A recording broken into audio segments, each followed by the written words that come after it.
कभी कभी आपकी मुस्कुराहट सच्ची नहीं होती, वो सिर्फ इसलिए होती है ताकि सामने वाला खुश रहे, भले ही आप भीतर से टूट रहे हो। क्या कभी आपने अपनी असली सोच को छिपाया है सिर्फ इसलिए कि लोग आपको अच्छा समझे? हार्वर्ड यूनिवर्सिटी की एक रिसर्च के अनुसार यह सिर्फ विनम्रता नहीं है, यह एक मनोवैज्ञानिक पैटर्न है जिसे पीपल प्लीजिंग कहा जाता है। यानी जब हम दूसरों को खुश करने की कोशिश में खुद से दूर जाने लगते हैं। आज हम समझेंगे विज्ञान और मनोविज्ञान इस व्यवहार पीपल प्लीजिंग के बारे में क्या कहते हैं और क्यों दूसरों की नज़रों में अच्छा दिखने की कोशिश धीरे धीरे हमें अंदर से खाली कर देती है। इस वीडियो में हम 3 चीजें जानेंगे। पहला, लोग दूसरों को खुश रखने की यह आदत क्यों अपनाते हैं। दूसरा, इसका हमारे मानसिक और भावनात्मक स्वास्थ्य पर क्या असर पड़ता है। और तीसरा, इससे बाहर निकलने के 3 अचूक और वैज्ञानिक तरीके, क्योंकि कभी कभी ना कहना अपने आप से हाँ कहने का पहला कदम होता है। हम दूसरों की नज़रों में अच्छा दिखना क्यों चाहते हैं? क्या आप जानते हैं, दूसरों से स्वीकृति पाने की हमारी चाह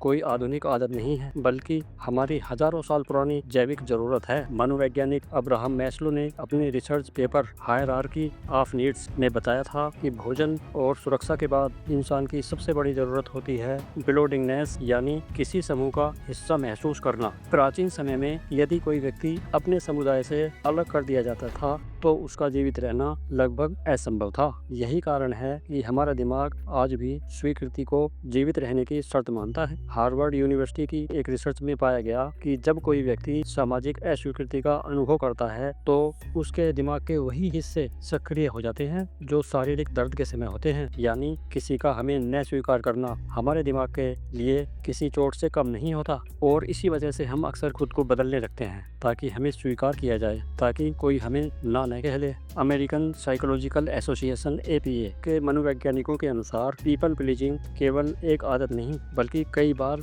एक फोर्निंग रिस्पॉन्स होती है, यानी ट्रॉमा, मानसिक झटका। इससे जुड़ी एक मनोवैज्ञानिक प्रतिक्रिया। जब कोई व्यक्ति बार बार दूसरों को खुश करने की कोशिश करता है तो यह उसके दिमाग की सेफ्टी मैकेनिज्म का हिस्सा होता है। जैसे शरीर खतरे में होने पर खुद को बचाने के लिए प्रतिक्रिया देता है। अक्सर यह पैटर्न बचपन से बनता है। जब बच्चे केवल तब प्यार या सुरक्षा महसूस करते हैं जब वे अपने माता पिता या बड़ों को खुश करते हैं, तब उनके अवचेतन मन में एक गहरी मान्यता बन जाती है कि मुझे स्वीकार किए जाने के लिए खुद को बदलना पड़ेगा। इसी से शुरू होता है सेल्फ एम्बेडनमेंट, यानी अपने असली विचारों और भावनाओं को छोड़कर दूसरों को खुश करने की आदत। यह कोई सचेत कॉन्शियस निर्णय नहीं होता, बल्कि हमारी आंतरिक असुरक्षा, इनर इनसिक्योरिटी से निपटने की स्वाभाविक प्रतिक्रिया होती है। जब हम बार बार दूसरों की अपेक्षाओं के मुताबिक खुद को बदलने लगते हैं तो धीरे धीरे हमारी ऑथेंटिक सेल्फ, यानी हमारा असली स्वरूप मिटने लगता है। हम खुद को इस तरह ढाल लेते हैं कि हर कोई खुश रहे,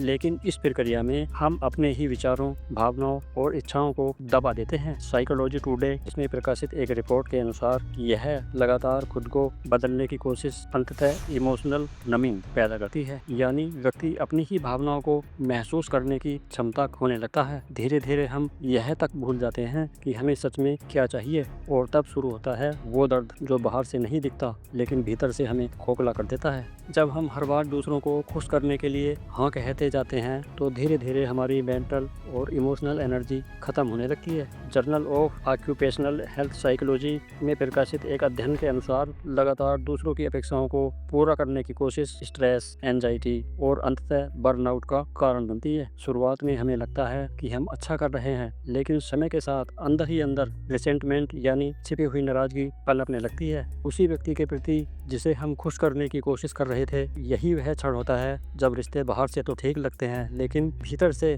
धीरे धीरे खोखले होने लगते हैं। अब बात करते हैं समाधान की। क्या आपने कभी सोचा है कि ना कहना इतना मुश्किल क्यों लगता है? यूनिवर्सिटी ऑफ कैलिफोर्निया बर्कले के अनुसार ना कहने से पहले सिर्फ 10 सेकंड का विराम लेना, जिसे पोजिंग टेक्निक कहा जाता है, यह हमें स्वचालित प्रतिक्रिया से हटाकर सचेत निर्णय लेने में मदद करता है। याद रखें, बाउंड्रीज कोई दीवार नहीं जो दूसरों को दूर करे, यह आपकी एनर्जी और शांति सुरक्षित रखने वाली फैंस है। जब आप दूसरों को ना कहते हैं तो आप वास्तव में खुद को हाँ कहते हैं। खुद की ज़रूरतों, अपनी भावनाओं और अपनी असली पहचान को महत्व देने के लिए। जब भी आप किसी को खुश करने के लिए कुछ करें तो एक पल रुककर खुद से पूछें, क्या मैं यह प्यार की भावना से कर रहा हूँ या सिर्फ अस्वीकृति के डर से? डैनियल गोलमैन अपनी किताब इमोशनल इंटेलिजेंस में बताते हैं कि आत्मज्ञान हमें भावनात्मक रूप से मजबूत बनाता है और बाहरी अनुमोदन यानी एक्सटर्नल वैलिडेशन हमारी निर्भरता कम करता है। सच्चाई यह है कि जितना हम खुद को समझेंगे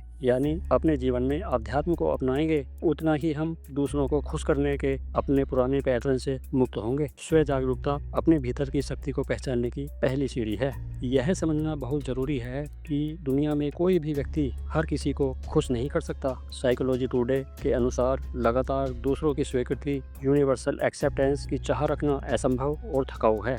निष्कर्ष यह है कि आपकी वैल्यू इस बात पर निर्भर नहीं कि आप दूसरों के लिए कितने उपयोगी हैं, बल्कि इस बात पर कि आप वास्तव में कौन हैं। जब आप यह समझ लेते हैं कि आप दूसरों की उम्मीदों को पूरा करने के लिए खुद को नहीं खोते, तो आप अपनी असली शक्ति को पुनः प्राप्त कर सकते हो। आज हमने जाना कि पीपल प्लीजिंग केवल एक आदत नहीं, बल्कि एक गहरी मनोवैज्ञानिक प्रतिक्रिया है। यह हमारी पहचान को धीरे धीरे मिटा सकती है, लेकिन बाउंड्रीज तय करने, स्व जागरूकता विकसित करने और सार्वभौमिक स्वीकृति यूनिवर्सल एक्सेप्टेंस की चाह छोड़ने से हम अपनी असली शक्ति को वापस पा सकते हैं। खुद को खोकर बनाई गई पहचान कभी काम नहीं आती। आज से अपनी असली आवाज़ को पहचानें और अपनी शर्तों पर जिएं। जब आप अपनी वास्तविक सेल्फ को स्वीकार करते हैं तो आपकी शक्ति और प्रभाव कई गुना बढ़ जाते हैं। अगर यह वीडियो आपके साथ अनुभूति साझा करता है तो इसे लाइक करें और कमेंट में बताएं आप कौन सी बाउंड्री सेट करने वाले हैं। चैनल को सब्सक्राइब करें ताकि ज्ञान और ग्रोथ का यह सफ़र लगातार जारी रहे। नमस्कार।